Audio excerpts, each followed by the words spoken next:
nama Oromoo ganee dabartee fi nagade kasalphate malee ummata Oromoon ganina biyya gooni keenya irraanfatame hattuun waslaattan diina harkaaf harma namaa marraa cira turte itti faarfamtu keessa jiraachuurra du'ee dhabamuu naa wayya isinitti himaa dubbii walajjecha kabide waan biraatiin jechuudha. Nafxanyummaa waan mormineef Itoophiyaa dullatti deebitee nurra fe'amuu barbaaddu waan mormineef dhugaan aanolee awwaalame kan yakkamtoota akka Hayilasillaasee faarfamuusa waan mormineef nu ajjeesuu barbaadan. Isin himuun firris alagaanis beekuu qabu. Du'eetiin sagal gubadha malee. Du'eetiin sagal gubadha malee dhugaa Oromoo hin awwaalu.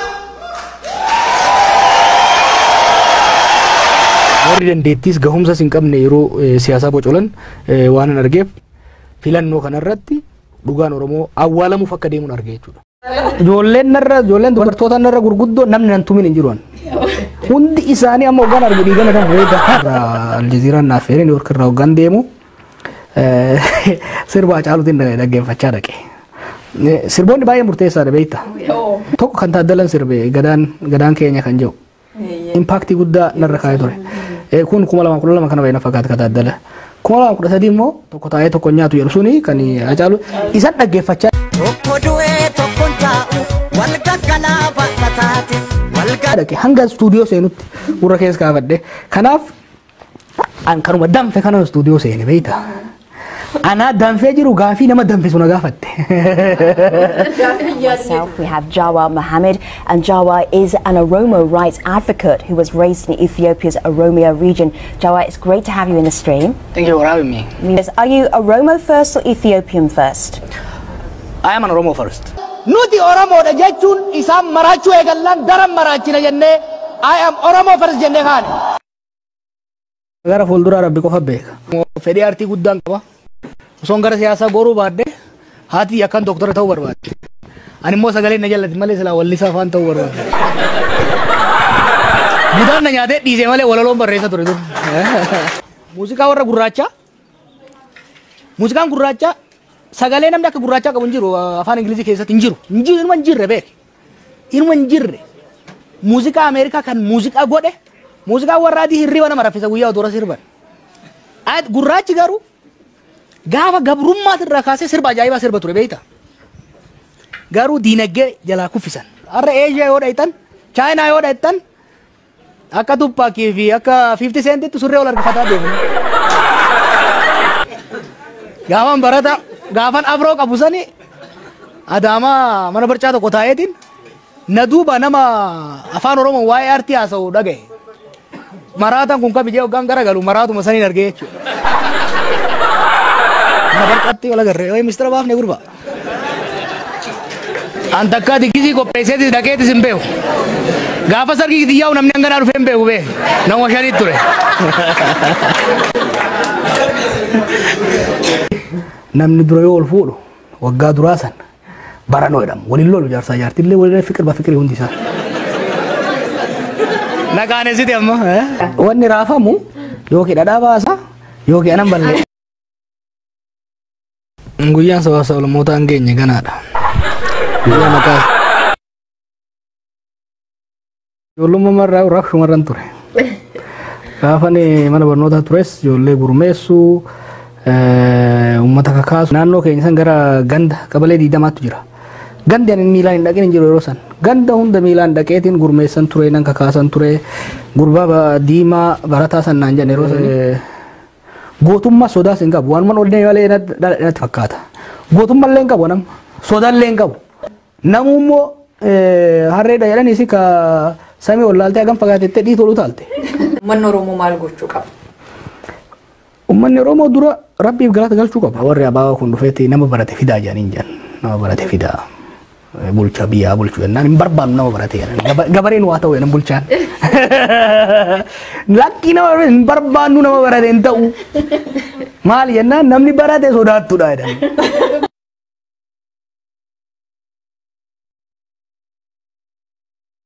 Namni Finfinnee jidduu dhaabatee nama arrabsaa jijjiiramne hin dhufeedha. achi taa'ee. Nama arrabsuu danda'uun isaa sunuu jijjiirama tokko. Baay'ee nama beekta siyaasaa nyaachaa jiru kun waan biraa waan nyaatu waan dhabeefi kana lamni hubachuu danda'uu qaba. Waraanni bilisummaa Oromoo bosona keessa one truth there is absolutely zero logical reason. Rabbi jaati. Booda gaisitti nima. Kijibaan garaa isin hin bohoo isinu. Tanan shakkina biyya bulchuu deemna bara. Hai. Gana amma barti ko hiixatu jirra. Dubbi unee galle. Booyi jaaba uummata Oromoo dimookiraasiin barsiiftu irraa baratta malee. Isini galee kaan wanni biraan jiru. Shilinguma gara lamaan na mul'atti beeyta. Profeesar. Kompiitara kiyya sangamma humaan balleessine akkuma gaariitti ittiin dalagu jiratti hin beeka. Abshira. Qaallichi gabaabaan sun hedduun haasa'u beeyta. Hoggaa haasa'u garuu jecha lakkaa'in lafarra kaaya lammaan. Naannoo abaawoon keessa ture irratti hin guddanne. Seenaa fi abba himata. Aartiin Oromoo boo'icha keessaa bahuu qabaa akkana nu godhanii keessaa bahuu qabaa. Ka isin gargaaru ol kaasaa dhaadheessa. Ka isin hin gargaarre gadi buusa busheessa. Haaromsi hin jiru jettani. Haaraa'uu dhiisi moofa'uutu deemaa jira dhugaa kanatti. Dheengadda hoggaa jaritti wachu hantuuta bishaan seene fakkaatti. An garaa na gubataa jechuudha. Goolii balbala goolii fuulduratti maanoo tuqanii fiikaa fuufanii hoggaa namni itti dhiite maanuutti dhiittaa jedhu. Maanoo ofumaatu hiittanii fiikaa fuuftanii hoggaa namni galchu boo'uu dhiisan jedhan. Ameerikaa ka godhe. Ameerikaa ka godhe waa sadii. Tokko CNN. Lammaffaan Hollywood. Sadaffaan hip hop muuziqaa isaaniiti. Finfinneen mana sabaaf sablammootaa ta'uu handhuura Afrikaa ta'uu hin waakkannu nu. Nu beektaa dhugaan qabsoofna kanaaf mo'anna. Dhugaa ormaan tuyyu. Finfinneen mana sabaaf sablammootaati. Dhugaa tana hin galchinaaf. Finfinneen magaalaa guddoo Oromiyaatii fi handhuura Oromiyaa dhugaa tana nuuf haa galchan. Nageenyi qabu kana lamaaniin. Oromoon keenya kan beeku qabdan bilisummaan heeraaf seerri sirriitti hin tolfamin bishaan maagada hin qabne. Bishaan maagada hin qabne gara hundatti yaa'et ooyiruu obaasuu dhiisee ooyiruu lolaasee biyyee dhiqee dhabama godha. Akkasimi moo isin warra katamaati. Warri magaalaa kun beektaa fakkeenya qonnaa kan hangaluufi. Gaafa geeshootumaa isintu ture jechuuf.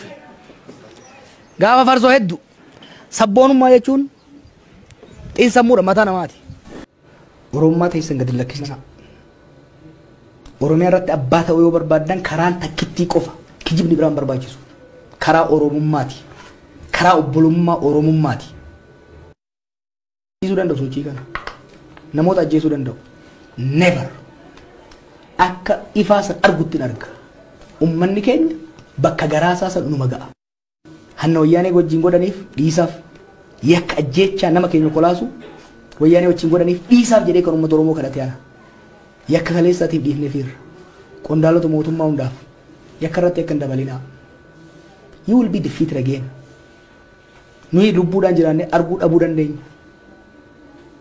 Never garuu dhaloota Oromoo kana uf duba deebisuun hin danda'amu. Yakka kaleessaatiif ummanni irraanfachuullee baatu isiniif dhiiseera. Waaqa keessan gaafadhaa isiniif haa dhiisu. Yakka biraa irratti hin dabalinaa, dhiiga biraa irratti hin jiiksinaa. Biyya gooni keenya irraanfatamee hattuun waslaattan diinaa harkaaf harma namarraa cira turte itti faarfamtu keessa jiraachuurra du'ee dhabamuu naa wayya isinitti himaan. Kanaaf wanni waadaa isinii gallu abaddan dachiif samii walit dho'e malee taankiif baankii isaanii haajaa irraa hin qabnu biyya teenya irratti ardii teenya irratti aradda hunda irra deemne nama keenya hin gurmeessina. Oromiyaa Oromoon itti abbaa ta'e Baale warri Baale itti abbaa ta'e Riiraa ummanni Riiraa itti abbaa ta'e gadi jaarra jechuudha. Nadii gammadaa waan jedhaa ture beektu Oromiyaa teenya irratti yoo feene mataa keenyan yoo feene orma kaaniin wal taane nu kabajanii isaan kabajne jigii walii baane jiraachuu dandeenya. Saamamaa garuu tuffatamaa garuu dhiitamaa garuu dhiibamaa garuu abaddan. Daawwattoota isiniif hin dhaamsa qaba. Uummata Oromoon ganiina. Don't do it. Isinitti himu. Umrii hangan jiraade kanatti. Umrii hangan jiraade kana walakkaa ol siyaasa keessan ture. Baay'een arge. nama Oromoo ganee dabartee fi nagare kasalphate malee.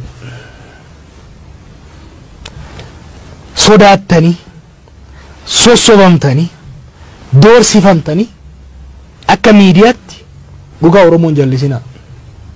Kijiba Ormaa waliin tuulinaa. Dhugaa osoo agartanii ijaan cufatinaa. Dhugaa Oromoo gara cabxeen hayatu dubbadha. Oromoo irratti zulmiin, hanni, dhiibbaan godhamuun aranee galle. Warra miidiyaatti hin irraanfatinaa. Warri akka Ayyuu Abubakar Muusaa dhugaa Oromoo waan dubbataniif miidiyaa xiqqootti waan dubbataniif fannifaman. Fannifamuun isaanii maqaan isaanii seenan akka isaan wajjin bare miidiyaa Habashaa keessa ka iyyaa ture baay'eemi. Karra maqaa yaadannu meeqa? Ayyuu Abubakar fi Abubakar Muusaa garuu yaadan. Gootummaadhaan amanamummaadhaan dhugaa irratti cichanii warra wareegamaniif isaan wareegamaniif maqaan isaanii qabrii ol jirarra. Warri waa gaafsan garuu Haile Sillaasee yeroo shururuke. Darbuu jala shururuke Mallasaa jala shururuke har'a ilmaan isaanii isan maqaa isaanii yaamamuu hin saalfatti. Wareegamni fedhe haa dhufu aarsaan fedhe haa dhufu dhugaa Oromoo irraan jallatina. Dhugaa Oromoo irraan jallatina. Eebbisaa addunyaa dhugaa Oromoo waan dubbateef mujaa kichuu harkisanii ajjeesan asitti. Haga har'a wallisaan hundi isaan dhaadata Oromoon hundi isaan dhaadata. Warra Haile Sillaasee faarsaa oole dargii faarsaa oole lola isaatitti bubbee afuufaa ture warri Mallasaa jala fiigee deemaa ture ol je'ee uummata laaluu hin danda'u. Kanaaf waan lubbuun jalaan baatu gubbaan malee amma dhibban jira nu guddatu amma 50.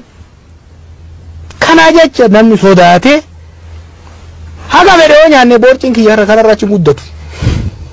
Barni wanni dhufu hin jiru. You know, sodaatanii uduban deebinaa sodaatanii diiguma jirti. Hin bitamina bitamtanis homa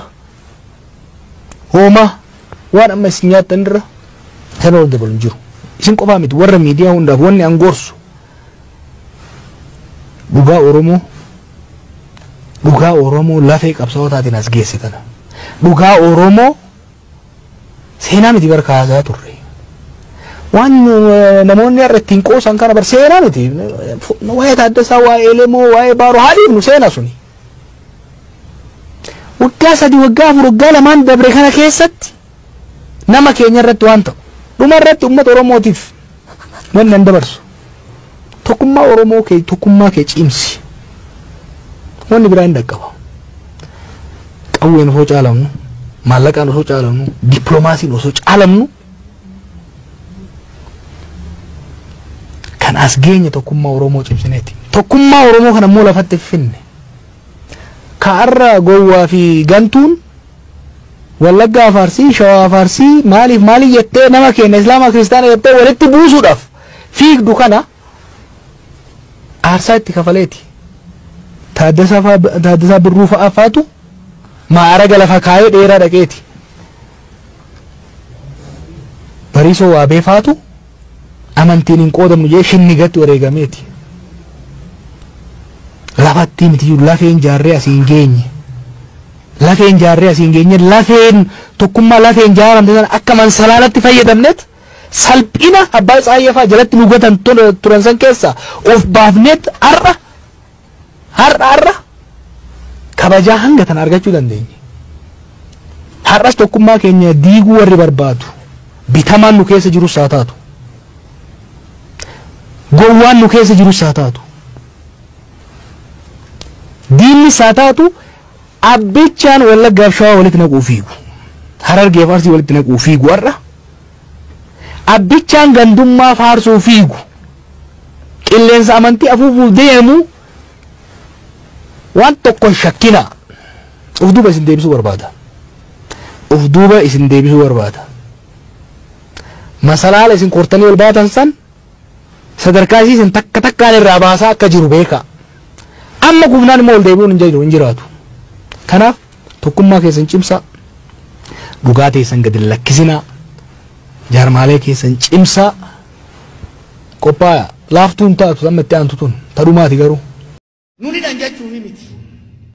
waajjira keenya cufan jechuuf miti nun ajjeesan jechuuf miti moojii warra amata dhibba nugusa ta'uu barbaaduu malee nuti du'uufis hidhamuufis dhabamsiifamuufis qophii qabsaa'ota nuti